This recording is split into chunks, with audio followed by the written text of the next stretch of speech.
When you're so passionate about something, that's actually what drives me.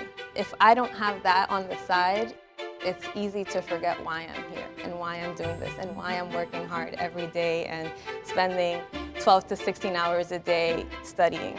I'm reminded of why I'm here and why there's a need for more students like me to be here.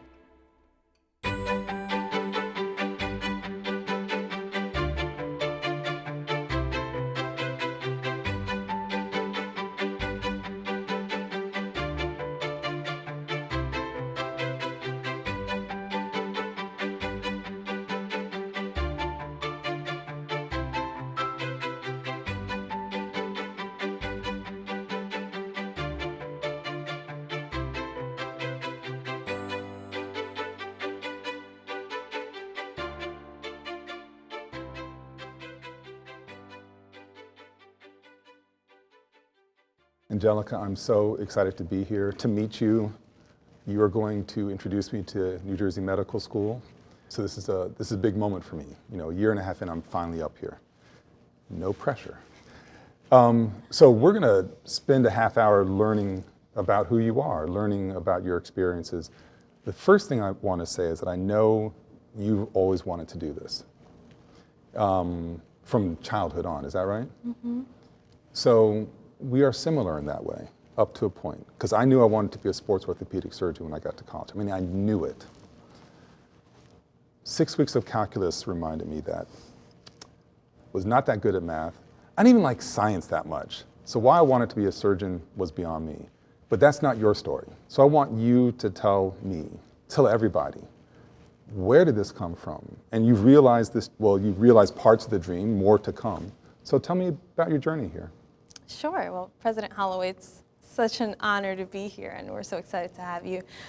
So I'd say my journey started when I was approximately 3 years old. One of the youngest memories that I actually have was being in my grandmother's house in the Dominican Republic, and just watching my uncle, who also happens to be my godfather, step away from family reunions and care for people in the community. He's actually a physician there. He's a pulmonologist. Okay. So people from the community would actually come in and know that he was there and say, hey, my baby's sick. And I have these vivid memories of that service, that commitment to service, where he was willing to stop everything and serve the people of his hometown and his community. And I think that very much impacted me at that young age. And I always said, I want to be just like him. And so that was, I guess, what started it. Yeah. But I actually was born and raised in the Bronx, New York. Okay. And I went on these trips every year to the Dominican Republic. I grew up going to public school in New York.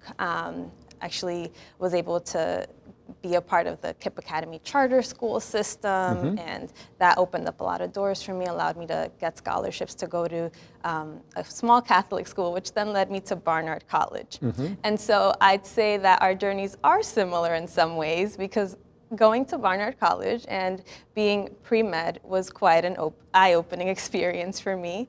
You know, coming from where I come from, where I was the daughter, you know, I was raised by a single mom, immigrant parents who didn't speak English, and then I show up at Barnard and there's so much privilege around me. And I very much, it was a culture shock for me. And then on top of that, I felt like just getting there and having to take those very difficult courses was quite an eye-opening experience. I bet. And so, yeah, I mean, my journey then went on to graduate from Barnard, and at that point, I started working in research. Shortly after I started working in research, I was so excited. It was my first job out of college, and I was, you know, finally landed my so-called dream job, because I knew that I wanted to take some time off between my college graduation and coming to medical school so that I could really be the best possible applicant when I applied to medical school. I'm going to interrupt you,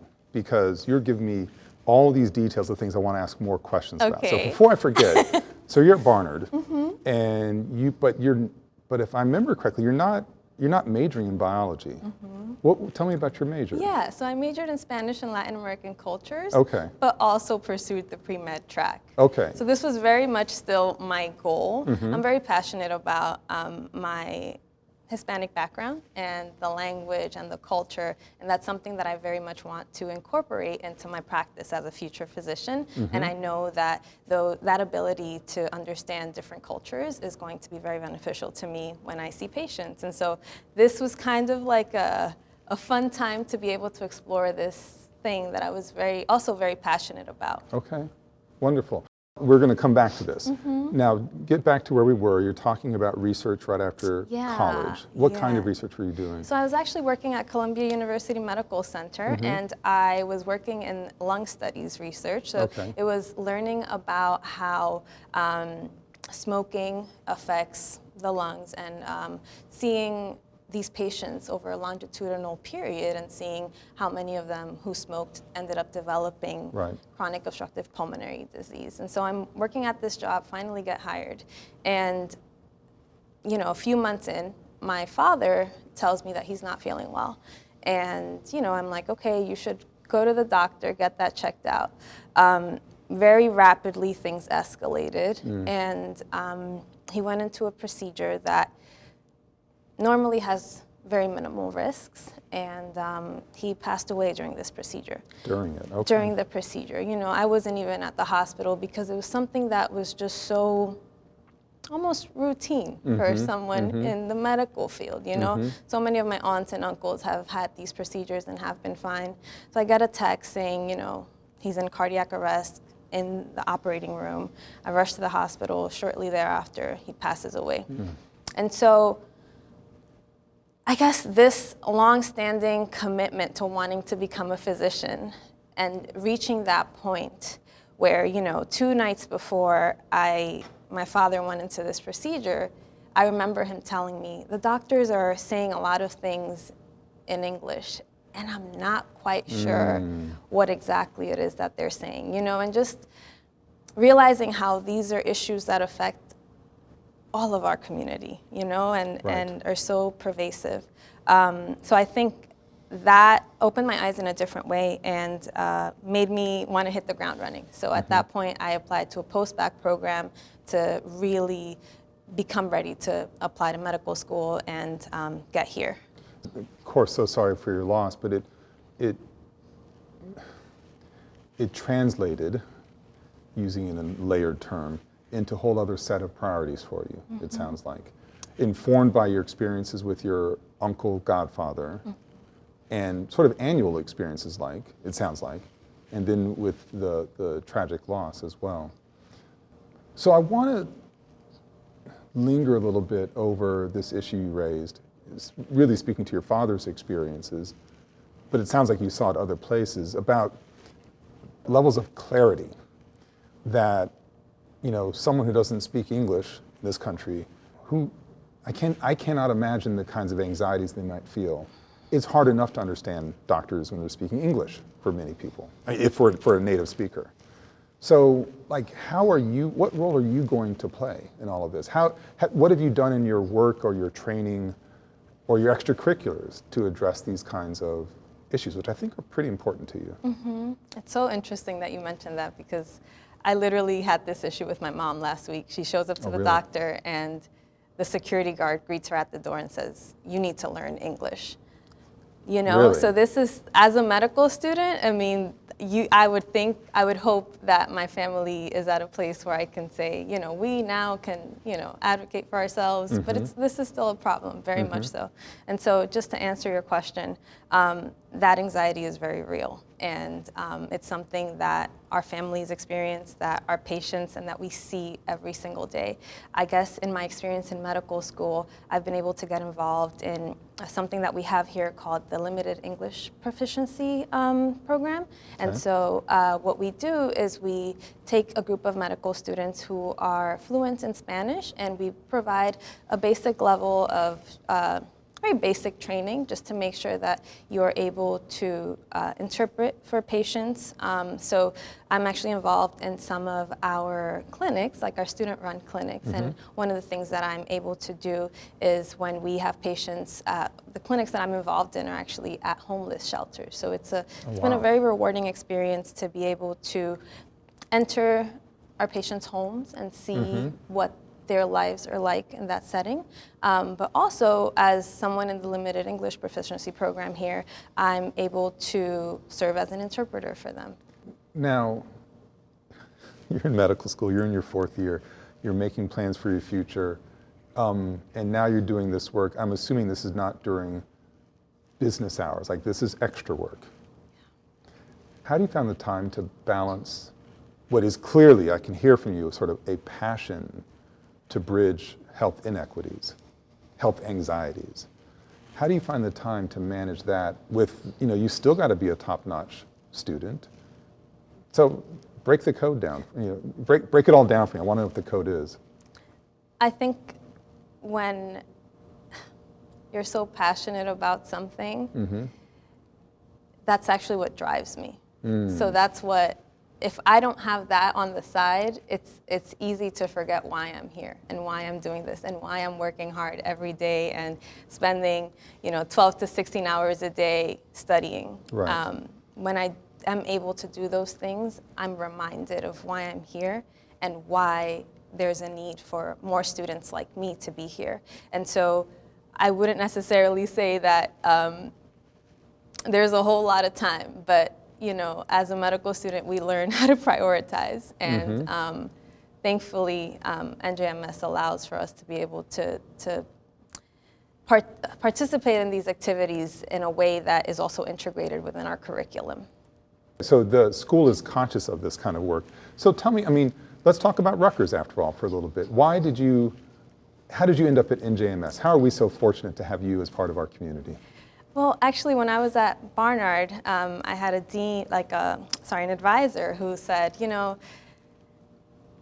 a minority, you want to go to medical school, you should talk to someone at Rutgers, New Jersey Medical School. They have a center, it's called the Hispanic Center of Excellence, and they are very supportive of all minority students who want to pursue medical school. And it's not just they're supportive of them when they're applying, they're supportive of them from middle school. We start pipeline programs. Oh, wow. Okay. Yeah, we have pipeline programs here that start from as young as middle school. And, I was part of a pipeline program where, when I was in college as well. So I actually, by pure chance, I ended up scheduling an appointment with Dean Rivero in the Office of Admissions, and she was very supportive of my path, and I kind of kept in touch with Rutgers, and the more I came to visit and I came to events, I just realized this commitment to diversity, this commitment to creating doctors who are fully competent as medical providers, but also as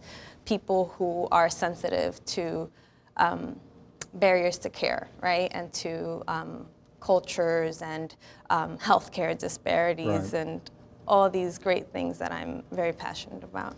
That's a lovely advertisement for NJMS. Thank you for offering that. But let me be a bit of a provocateur a little bit. You're one person. You're just one person. And you're working 12 and 16 hours, you're studying 12 and 16 hours a day. What makes you think that, there's a lot of things we got to tackle in this society. Why do you have to do it? Sometimes I ask myself that too. Okay. All right. I believe that our time on this earth is short, and it's important to use that time to make a difference. So I feel that I want to use the skills and the knowledge that I've acquired to be able to make that difference. And my community, my support system has given so much to me. It's only fair that I give back to them as well. And that's very much why, I'm doing this. I said at the beginning of the interview I was excited to meet you. I'm like now twice as excited that I've met you. That was beautiful. And I know it's sincere as well. When you think about these challenges, the weight on your shoulders as an individual, that the community has lifted you up, but also has, can feel like some pressure, at least on some days, right? How do you find partnership? Do you have a medical school community of people who think like you do? I mean, tell me, I'm only have the time to meet you, but I suspect there might be more than just you. Indeed. And that's actually another one of the main reasons for why I chose New Jersey Medical School. So it's funny, when I was looking at different medical schools, there's this thing called the MSAR, which is almost like a listing of all the different medical schools in the country. And I would go through the MSAR meticulously and see the diversity numbers. Okay. And the ones at NJMS were some of the highest in the country. And so I wanted to attend a medical school where I knew that there would be other people like me, because I knew that it would be the most difficult time of my life, and I wanted to be able to have that support. So, while here, I've made some of the best friends that I've ever had. And I'm just very grateful because, like you said, being able to have other people who are like-minded and who are also passionate about these things. We go through the 12, 16 hours of studying, and I would just vividly remember my first, second year, we would then walk back to the housing complex together and sit in our apartments and talk about, this happened today, and this made me uncomfortable, and there was a patient, and this was going on, and what can we do in the future to prevent that from happening again? And that's something that has been invaluable for me as a medical student. The sense of community to help manage through the inevitable tough spots. You mentioned being in these day-long classes with first and second years, and now you're in the third and fourth year rotations. To the extent that you can, help me understand, give me an example of a great moment. I don't know when it's happened, when through your first through fourth year, that says, yeah, this is the right thing. This is what I'm supposed to be doing. Well, as a third-year medical student, I was on my internal medicine rotation, and I remember our attending physician told us to go see this patient, and he was so upset. It was during the pandemic, and there's already that added stressor of being in the hospital he had lung disease. And my attending said, you speak Spanish, you should go talk to him so that he can feel a little bit comfortable. And so I approached him, and he was so upset. He didn't want to talk to anybody. And I'm a medical student, so I'm the least of the people that he wants to talk to when he's sick. He's just like, I just want to see a doctor. And so the physician would go see him and take care of him. But I made sure that every day I would stop by his room and just say hi. And it's so interesting. He was here for about a week, but in that time, we went from him literally kicking me out of his room to, at the end, he was, I remember he went into a procedure and he was like, just, Angelica, let me tell you about the Yankees. And I'm like, oh my gosh, this is borderline inappropriate because I'm a medical student observing. And, but just seeing when he left and I went to say goodbye when I knew that he was getting discharged, and him just saying, I hope I see you again in the hospital, and you've made my time in the hospital pleasant. And thanks to you, I feel like, I've experienced kindness in this hospital. Wow. And I still have, a message that he wrote for me saved, and I go back and read it sometimes because it's very rewarding. Because of you, I experienced kindness in the hospital. Well, that will get you through some rough spots. That's wonderful. Thanks for sharing that. Half of your medical school career has been through a global pandemic. That's had to have affected your experience. How have you managed that? That has been very difficult, as I'm sure. The pandemic has been difficult for everyone in different ways.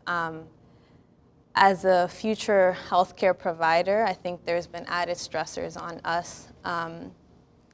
Our education has been affected because, we've been limited in what we can see in the hospital. But it's also allowed for an environment where we are able to interact with patients, I guess, in a different way, right? Because of the pandemic, a lot of family members are hesitant to come visit, their relatives who are in the hospital. So I've kind of, made sure that when I'm seeing a patient, I keep that in mind, and I remember that, and I go check in on them. And just being able to remember the humanistic aspect of medicine, I think, has been something that the pandemic has brought out in me. But obviously there's been a lot of obstacles. Experiencing even personal loss throughout the pandemic. It's been a tough time, but I think we've learned a lot. And I think these are skills that are going to be very much transferable to when I graduate and I'm able to finally practice. I mean, I cannot imagine what it's been like to have been in these hospitals on a daily basis. I had COVID. I was in the emergency room, thankfully a mild case, just for a little while. But you were around this environment all the time, and that's got to take a toll. Now, because of who you are, you turned it into this will grow from this. It'll be something positive. But you're right. It's been really hard for everybody. Did you have any, with all of your free time, did you take up any ways to help you manage it outside of the medical school, outside of the hospital? Or is there, I developed new hobbies because of COVID. Just help me through it. I've definitely been able to put more of an emphasis on family, I guess. So I make it more of a priority to make sure that I go visit my mom and because the pandemic has made it very real, Yes. just how easy it is to experience these difficulties. But yeah, I've definitely taken up crochet more than I did in the past. That's something that that I very much enjoy, and I've been doing a lot more just as a therapeutic. I get my mother crocheted, and so I'd hear the click, click, click, click, click, click. Like, okay, so she's working through something right now. Very quickly, you're in the 4th year. This is a big year. What are your plans? If you could write your script, what's next for you? If I could write my script, I graduate medical school, match into a family medicine residency that is in a community somewhat similar to the one that I grew up in, so that I can become a physician who is competent in treating patients who experience health disparities and language barriers, all that stuff. But I think in the future, I very much see myself after residency, right? I see myself taking on health policy and advocacy. That's something that I think can enact a lot of change. And I think the education that we've received is worthy of that. You have been training for this for a long time. I mean, through seeing your uncle, who was, you said you were 3 years old, and seeing him do public service. Now, I'm not sure if you understood it as that at 3 years old, but you came to understand that he was offering a public service. And, this is, especially in times like we're experiencing now, pandemics, politics, economics, the more that we can have people who are committed to public service in some way, as you clearly are, the better we're going to be. I know I feel better having met you and having heard these stories. I absolutely believe your patient's observation about bringing kindness. That's clearly who you are. I've been asking you all these questions. It's time to turn the tables. Any questions for me? Sure. I know that you started at Rutgers during a difficult time, like we've been saying with the pandemic. I have excellent timing. Yes. Yes. And, the Black Lives Matter movement happened, right before you became president. I know that you've had to make some very difficult decisions during that time.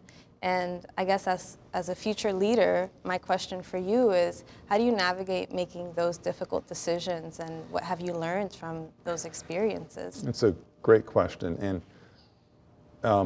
some of the worst moments of my short tenure at this point have been because of those difficult decisions. I mean, the fact is, on a normal day, I have to make decisions all the time. And I know one of the sobering facts is that if you reach my level in an organization, no matter what you decide, someone will be unhappy. That's a tough pill to swallow once you experience that the first time. And at Rutgers, it's just such a large scale because we're so big. And then you layer on top of it the really difficult moment that we're in. So my first sort of public day on the job, July 6th, it's a Monday, I had a press conference. In person, the last in-person thing I would do for like 9, 10 months, when I'd announced that we were going remote for the first, for this coming year. Shouldn't have been a surprise to people, but my gosh, my inbox became a very fraught place. When I announced that we were going to make vaccinations mandatory for students.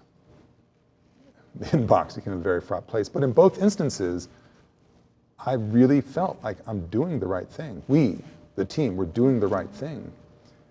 But sometimes doing the right thing comes at a cost, like a personal cost. So I think my advice to you as future leader who's going to save all of us is know what the right thing is. Like know in your heart what the right thing is. Bringing kindness to a hospital is the right thing. And then communicate that to your team and say, look, this might be painful, but we're going to do the right things. It won't be the expedient thing. It won't be the convenient thing, but it'll be the right thing. And if you know you're doing the right thing, you'll be able to sleep okay. And in time, most people will understand it. That's what I choose to believe. Yeah. If I couldn't do this job if I didn't have that faith. It'd be too hard, I think. Thank you. But every day, I get out of bed optimistic, full of hope. Otherwise, what's the point? So I think you do the same thing. Yeah. You know, thank you again. Thank you. It's been a real pleasure. Such a pleasure. Thank you.